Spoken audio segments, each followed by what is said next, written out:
Your morning thyroid pill just sabotaged your calcium supplement. Your turmeric capsule isn't doing anything because you took it wrong. And that supplement routine you've carefully built, it might be working against your cancer treatment schedule. Today, we're diving into the science of supplement and medication timing, specifically how postmenopausal women managing hypothyroidism and breast cancer can optimize their wellness routines. You'll learn when your body actually absorbs nutrients best, how to avoid dangerous drug interactions, and why your internal clock might be the key to better health outcomes. Let's start with something that might blow your mind. The idea that timing isn't just about convenience, it's about survival. Absolutely. And this goes way deeper than most people realize. Every cell in your body operates on what's called a circadian rhythm, basically a 24-hour internal clock. This isn't just about feeling sleepy at night. According to research from Johns Hopkins, these cellular clocks control essential functions like hormone production, immune function, and metabolism. But here's the kicker. They also determine when medications and treatments work best. Wait, so you're saying my body has different times when it's more receptive to treatment? Exactly. Chi Van Dang from Johns Hopkins studies something called chronotherapy, timing cancer treatments with patients' circadian rhythms. His research shows this can enhance therapeutic efficacy and minimize side effects. The fascinating part is that cancer-driving genes like MYC actually bind to the same DNA sequences as circadian clock proteins. As Dang puts it, everyone is talking about fighting cancer and developing new treatments, but most people typically don't factor in our circadian rhythm. That's incredible. So timing isn't just about absorption, it's about when your body is literally programmed to respond to treatment. Right.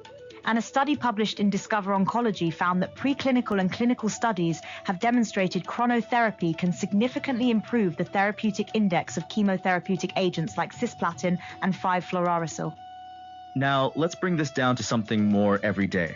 For women dealing with menopause symptoms, turmeric has become really popular. But I'm guessing timing matters here too? Oh, absolutely. And this is where a lot of people go wrong. According to research reviewed by Verywell Health, researchers haven't found notable differences in taking turmeric morning, afternoon, or evening. The key is taking it with food. With food? Why is that so important? Turmeric needs an acidic environment to be absorbed. When you eat, your body releases acidic digestive enzymes that create the perfect environment for turmeric absorption.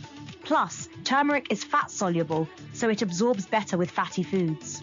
Health.com notes that dinner time might actually be optimal because dinners typically include larger portions and more fat, which can help your body absorb the supplement more easily. Interesting. So it's not about the time of day, it's about the food environment in your stomach. Exactly. And here's something really important. Curcumin, the active compound in turmeric, has notoriously low bioavailability. That's why many supplements combine it with black pepper extract or piperine to enhance absorption. That's fascinating. But now I'm thinking about women who are managing multiple conditions. What happens when you're taking thyroid medication and want to add supplements? This is where timing becomes absolutely critical for safety. According to a systematic review in Pharmaceuticals Journal, clinically significant interactions between levothyroxine and food can alter the safety and efficacy of treatment. The research identified 121 studies and found that coffee, soy products, fiber, calcium, and iron supplements all resulted in decreased levothyroxine absorption when taken together. So if I'm taking thyroid medication in the morning, I need to wait before having my coffee and calcium supplement? According to EBSCO research, calcium and iron should not be taken concurrently with thyroid medications. They recommend a gap of 2 to 3 hours, but newer guidelines suggest at least 4 hours for mineral supplements. Here's a real example. In one study, 20 people with hypothyroidism on stable levothyroxine therapy were given 1,200 milligrams of calcium carbonate daily. Their thyroid hormone levels in the blood declined while taking the supplement. Wow, so the calcium was literally blocking their thyroid medication from working properly. Exactly. And when they stopped the calcium supplementation, thyroid levels climbed back up. This shows how critical proper timing is for maintaining stable hormone levels. This is getting complex. Now let's talk about breast cancer survivors who are also dealing with menopause. How does this all fit together? This is where whole person wellness becomes essential. According to research from Harvard Medical School, there are over 3.5 million breast cancer survivors in the United States, and many face unique challenges with medication timing. The Paving the Path to Wellness program found that key elements of survivorship care include addressing medical consequences of treatment and educating about lifestyle interventions that decrease recurrence risk and improve quality of life. So it's not just about individual supplements, it's about how everything works together in a complex health picture. Right. And here's something really important. Breast cancer treatments can induce menopause prematurely or exacerbate symptoms, while simultaneously limiting conventional hormone-based therapies due to recurrence concerns.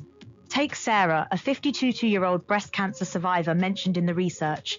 2 years post-treatment, she faced intense hot flashes, sleepless nights, and brain fog. Her hormone-sensitive cancer meant traditional hormone replacement therapy was off the table. So she's dealing with menopause symptoms but can't use the typical treatments. That's where supplement timing becomes even more crucial. Exactly. And according to research on gentle wellness routines for breast cancer survivors, the key is approaching wellness with gentleness and compassion, focusing on what nourishes rather than depletes. The research emphasizes listening to your body's signals of fatigue, pain, and comfort. Some days you have more energy than others, and your routine should be flexible enough to accommodate that. That makes sense. So instead of a rigid schedule, it's about understanding principles and adapting them to your body's needs. Right. And here's something counterintuitive. Pushing yourself too hard or adopting an aggressive wellness regimen can be counterproductive, leading to exhaustion, injury, and emotional burnout. So what does this look like practically? If I'm a postmenopausal woman with hypothyroidism and a history of breast cancer, how do I structure my day? Let's walk through it.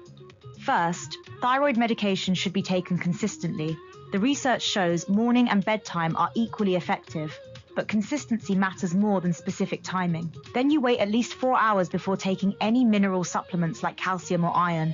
This is non-negotiable for maintaining stable thyroid hormone levels. And the turmeric for inflammation and menopause symptoms? Take it with meals, especially ones containing healthy fats. The research suggests splitting doses between morning and evening can help minimize side effects like stomach upset.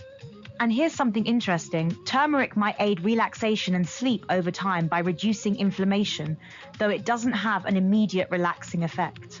What about coffee? I know a lot of women rely on their morning coffee, especially when dealing with fatigue from treatment. Coffee is tricky because it can interfere with thyroid medication absorption.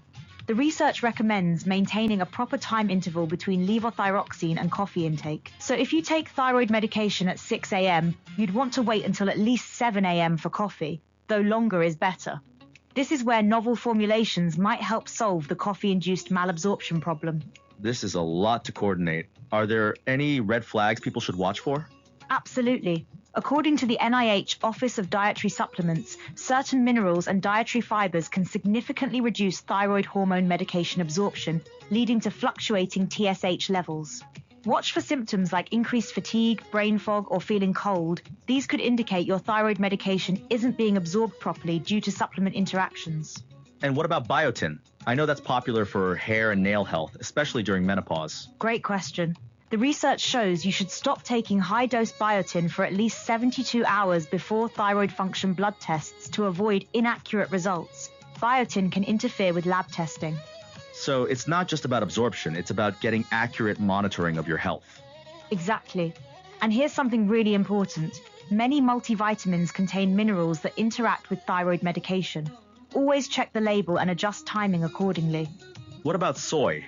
I know that's controversial for women with a history of hormone-sensitive breast cancer. The research shows soy products may disrupt thyroid function, making it crucial for individuals on thyroid medications to monitor their soy intake.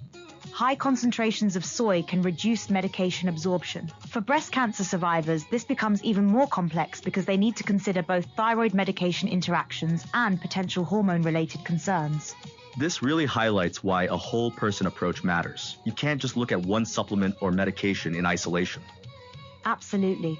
The research on lifestyle medicine for breast cancer survivors emphasizes that programs focusing on evidence-based topics help women adopt healthy habits and improve well-being after treatment. The 12-week Paving program includes all 6 pillars of lifestyle medicine, plus positive psychology, gratitude, and goal-setting work. Participants specifically reported improvement in attitude and well-being. So it's not just about getting the timing right, it's about building sustainable habits that support overall wellness. Right. And the research emphasizes building consistency, not intensity. Small, consistent actions performed daily have more profound and lasting impact than infrequent, intense efforts. What's your biggest piece of advice for someone trying to implement all of this? Start simple and always consult your healthcare provider before making changes. The research consistently emphasizes that understanding these interactions is essential for optimizing therapy and ensuring effective treatment. And remember, there's no perfect way to recover or manage complex health conditions. Be kind to yourself, celebrate small victories, and let go of pressure to get everything right immediately. That's such an important reminder. When you're dealing with multiple health conditions, perfectionism can become another source of stress. Exactly. The research on gentle wellness routines emphasizes practicing self-compassion as the foundation for sustainable healing practices. So when you step back from all the specific timing recommendations and drug interactions, what's the bigger picture here? The bigger picture is that your body is incredibly sophisticated. Understanding how circadian rhythms, medication absorption, and supplement timing work together gives you the power to optimize your health in ways most people never consider. And for women managing complex health conditions, this knowledge becomes even more valuable because the stakes are higher. Right. Whether it's ensuring your thyroid medication works properly, maximizing the anti-inflammatory benefits of turmeric, or supporting your body's natural healing processes, timing gives you an edge. And here's what I find most empowering about this. You're not just passively taking supplements and hoping for the best. You're actively working with your body's natural rhythms. Exactly. As Chi Van Dang said, there's so much more to be discovered about how our circadian rhythms affect treatment. We're just scratching the surface of personalized medicine based on timing. So here's your action step. Start tracking when you take your medications and supplements. Notice how you feel at different times. And most importantly, have that conversation with your healthcare provider about optimizing your timing. Remember Sarah, the breast cancer survivor struggling with menopause symptoms? She felt stuck and overwhelmed. But with the right knowledge about timing and interactions, women like her can take control of their wellness journey. Thanks for joining us on Co-Pilot Podcasts. The next time you reach for that morning supplement, remember, it's not just what you take, it's when you take it that can make all the difference.